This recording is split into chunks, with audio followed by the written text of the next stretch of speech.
Good afternoon and welcome. You're watching Times Now. My name is Amita Wadhwa. First up, let's break that story for our viewers coming in as far as the crackdown which is concerned on extremist and terror organizations, even when it comes to Sikhs for Justice, and the man who has been leading this organization, Gurpatwant Singh Pannun. And the details that are now coming in of the NIA crackdown that is now taking place against Pannun, and even the man who seems to be openly threatening India, and even when it comes to our leaders like the Prime Minister. Now we are looking at this NIA crackdown. Priyank, what are the details that you can share with us? Certainly, it's a crackdown which was begun early in the morning by the National Investigating Agency. If you look at the kind of information which has been shared by the NIA over the period of last 3 to 4 days, they have been releasing pictures of all those terrorists who have been getting into anti-national activities. They have not only released the pictures of those gangsters who are being backed by the ISI here in the country, and a few of them who have also flown away from the country over a period of few years. But while talking about the recent development which is happening in Chandigarh, where the National Investigating Team have been camping at the location which allegedly belonged to one of the pro-Khalistani activists who is right now based in abroad. That clearly shows that all those people who are giving on-ground help for the Pannun for this just kind of... across to you, Dr. Vikram Singh is with us here on the broadcast. Sir, good afternoon to you. High time as far as action that should have been taken and initiated against such terrorists who are sitting in Canada and openly seem to be threatening our Indian leaders as well. NIA crackdown has now begun, sir. I'm extremely delighted and satisfied to hear. We are proud Indians and we are proud of our NIA. What they have done is after a lot of research and investigation. And as you very rightly mentioned, it could have happened earlier also. But the fact of the matter is he is an international proclaimed offender and he can raise human rights concerns as Canada Prime Minister is raising, although he's speaking out of turn. But yes, Gurpatwant Singh Pannun is the head of Sikhs for Justice. He has given open challenge to the Indian state and is giving rewards to those who harm the Indian leaders and our diplomats anywhere in the world, especially European, Canadian and in American regions. Now, if this has happened to Gurpatwant Singh Pannun, I would exhort that this all should be declared national property. His other property should be identified, NAMI and Benami. They should also be attached, and his cohorts and support system and those who are helping him in the special interest group, they need to be identified, tracked down, their properties and assets attached, and also a reward should be announced on all of them, whether in India and abroad, which the NIA has done. Now, the NIA is tracking them very vigorously. The time has come to also develop informers and see to it that all the ill-gotten wealth is accounted for and belongs to the Indian state. Gurpatwant Singh Pannun has run out of luck now. You may recall that 26 January 2 years ago, he created mayhem and proclaimed reward for very illegitimate purposes. And to President Trudeau's freedom of speech. Freedom of speech does not mean anti-India hate campaign, promoting violence, promoting insurgency, and also anti-national activities in India and abroad. This is one step that I feel I would compliment the NIA. I'm proud of NIA, and they have done a wonderful job. Absolutely. Terror cannot be, termed as hate speech, even when it comes to, free speech rather. But Dr. Singh, even if we talk about the charges, sir, they are very serious because the case relates to funding of terror activities in Punjab from abroad, creating disharmony among communities, and also radicalizing youth for terror activities. Very well articulated by you. I would say there cannot be two rule books. Show me the man and I'll show you the rules. If something happens in India, you start blaming India for no rhyme or reason without any evidence at hand. We are an upright state. We believe in the rule of law. If anybody acts in India against a friendly state, we take pains to ensure that he is dealt with within the ambit of law.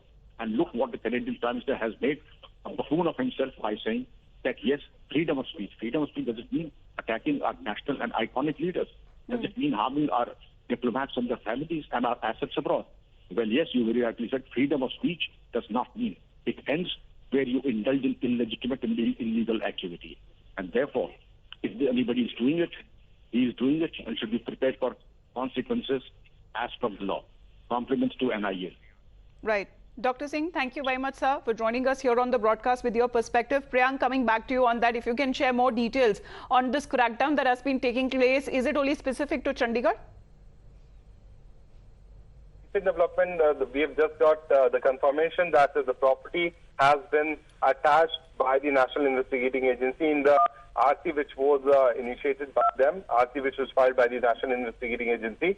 Very soon our viewers can see the visuals of how the National Investigating Team officials have placed a board right outside this particular property which is in Chandigarh itself. So property is being attached and seized by the National NIA, which certainly shows that the NIA has managed to track down the financing model, because these successful activities which are being run by Pannu and those people who have been giving a backup for him in India, they have been property which was acquired by this illegal wealth which was acquired by these people.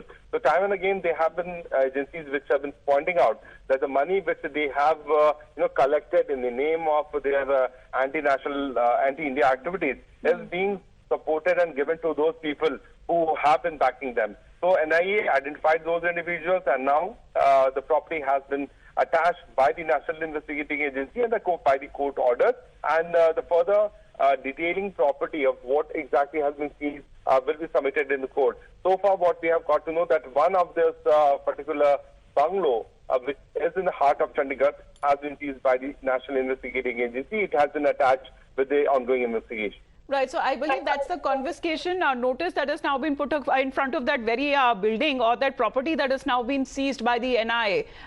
If you can add more details to that, even when it comes to the property, who exactly did it belong to, and was it just SFJ who are actually continuing with their terror activities or some sort of funding or some, even when it comes to anti-India activities, that this crackdown was the need of the hour, Priyank?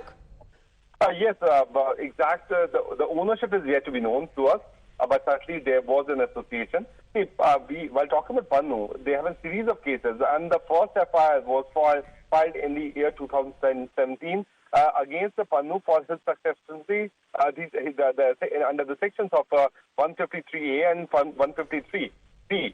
Then, if you talk about it, there was another FIR which was filed in the year 1990, Amritsar, which was also for sedition, and he was booked under the TADA Act. Later to that, in 2018, 2019, all these FIRs against Pannu clearly shows that he was getting indulged in the anti-India activities. But over the period of last few years, he has started this social media propaganda. He forms his particular YouTube channel. And interrupting you, please do stay on with us. I'm told that Mr. Khalistan Singh is also with us. Mr. Singh, sir, the details that are coming in, NIA team in Amritsar and Chandigarh confiscating properties of Pannun, who is the band leader of SFJ, sir. Yeah, as if, the proxy war from Pakistan and China was not enough. You have this Khalistan proxy war and, being supervised or being controlled from, the Western soil. You had Canada a few days back, now this fellow Pannu, who is on the American soil. So, and they have their proxies here in India. Otherwise, there's so many, this Khalistan movement would have been dead a long back had it not been for the Western countries.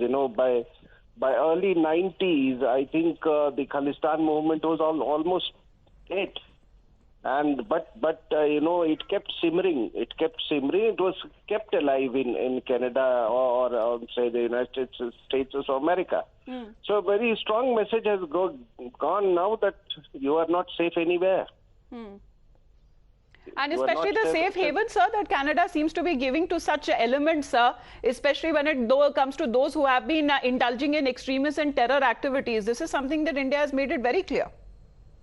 Yeah, they were using them as vectors, I know for certain that this entire farmers' agitation, it was because we were looking for self-sufficiency, by encouraging our own farmers, giving them incentives. So Canada was had been the largest exporter of pulse or dal in Hindi, for the last 2 decades. So when we were exerting towards self-sufficiency, that is the time, they staged this, so-called Khalistan agitation. We lost 77,000 crores. And you all know that after that there was there were truckers blockade by 2,700 truckers in Kotawa, and this Trudeau fellow had declared emergency. So these are the double standards they have as far as freedom of expression, speech, etc. Of course, sir, it cannot be equated as far as terror speech is concerned. It cannot be equated to freedom of expression, sir. Thank you very much, Mr. Singh, for your point of view as well. High time, Priyank, as those people who have been the guests who have been joining us has been saying that this action that was needed to be taken against such elements in the country as well.